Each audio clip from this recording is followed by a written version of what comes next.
things that people came into contact with that they want to go over?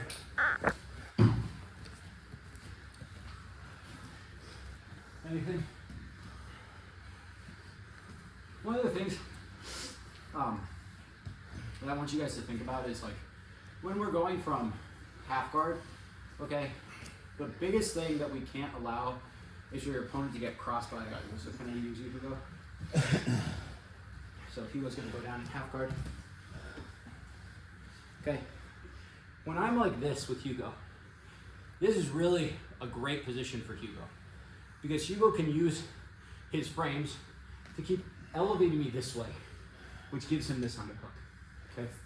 Anytime that I'm straight on with my opponent is a really good opportunity for the person on bottom to get you and your offense get going. Okay. But if all that I change is this, okay, even if Hugo has this knee shield, right now if Hugo starts to try to off balance me this way, it's so much harder. Okay. So when you're in half guard, think about deconstructing your opponent's half guard from this perpendicular situation. Okay. Another thing to think about too is a really easy way to beat your knee shield, okay, is to go into switch base, right? When I am in half guard, I don't want to run into Hugo's frames. If I run into Hugo's frames, this is when Hugo's going to start elevating me up and over, right? Instead, I either want to go around them, break them, or subvert them, okay? So when I'm in this position, it often pays dividends to not just go full bore forward, right? Instead, we need to have either deconstructed his half guard, moved around his half guard, or remove the barriers that are preventing us from getting chest to chest. And one last thing from half guard, it's better to start low with your control and then move up. What do I mean by that? I'm not gonna fight Hugo here for this underhook because he has all this space now to get his frames in place. Instead, I'm gonna fight Hugo here, right? And I'm gonna look to start beating this. And then once I beat this, now I have control over his hips. And now I can start walking up his body and start controlling him like that. Okay. Anything else? You can also attack that ankle. Yeah. And then consequently you and Mike and do a great job of using your knee to give that ankle speed to reposition the ankle. What Brandon means by that is in this knee shield. Let's see how does that translate. It helps for a visual example. If your opponent isn't crossing their ankles right here, okay? If they're not crossing their ankles, this makes a really easy toe hold right here, okay? And oftentimes people will straighten their leg to alleviate it, and that's when you get your hip control. Okay. Now, is the braking mechanics of this like super strong?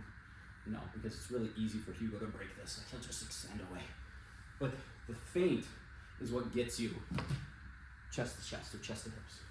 Even for the straight ankle, it's going up in your armpit and extending changes what he's doing. If he's, if you're feeling like he's offensive there. No.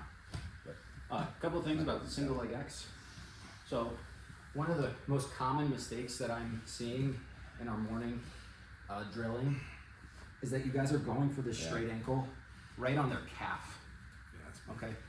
So instead, what I want you guys to think about is making your chest kind of hollow, and as you make it hollow, scooting back. Because now I've gone from here, which this will just hurt, to here, and now I'm gonna break it. And then the other thing that I'm seeing is you guys are falling here, and you're trying to finish like this, and yeah, you'll get a lot of finishes, but against some higher level guys, they'll eat this.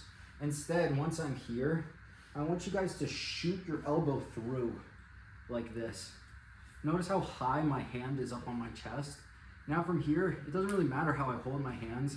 There are some people that do like shotgun grips. There are some people that do like gable grips. I personally like this. And now from here, I'm using my legs and my upper body to finish him. So when I say my legs, look at what happens to Hugo's ankle as I push him with my legs. Okay? Now, if I just do that with my legs, okay, his ankle doesn't have anywhere to go, right? His ankle can't go this way. It's literally trapped underneath my shoulder. And so when I pair this with my upper body attack, I can really, really break him. So Mike showed like this. Is this, can you do it like that once? Yeah. And once I'm here, Okay, so you're over the top with that opposite arm, yeah. And it's like, any sort of configuration. If my hands are connected, even if my hands aren't connected, I can still get a really strong tap here. Like you'll see guys in gi, they'll grab their gi like this, and then they'll break. Okay. And one last thing that I was telling Travis and Dom is, anytime my feet are on the inside is an opportunity for single leg X. Okay. So if you see guys that like double guard pull, they're constantly like doing this, where they're trying to battle for this inside space. Because if I can get this inside space, it causes this whole slew of offensive maneuvers for me. It's really hard for Hugo to stop. As we illustrated with our flow, it's like if he pushes down, I still have this opposite leg and I'll re-attack right here. And against guys that are really sophisticated with their leg locks, like they'll let your ankle pop out and they'll go for like Aokis right here, or they'll weave their leg across like this, and now they'll start looking for like Z-locks and things like that. So just be aware that that inside space is really valuable. Also stand to the inside there and just extend it out. Your inside butterfly. And just be aware that anytime my feet are on the inside is an opportunity for single leg X. So we illustrated that with a bunch of different positions today. So from mount, right? I off balance Hugo, I shoot my hips back, and now my feet are on the inside and I can attack. We illustrated that from half guard. Feet are on the inside, now I can start going for single leg X. And then we also can illustrate that from butterfly guard. My feet are on the inside, and I can start attacking like that. Okay?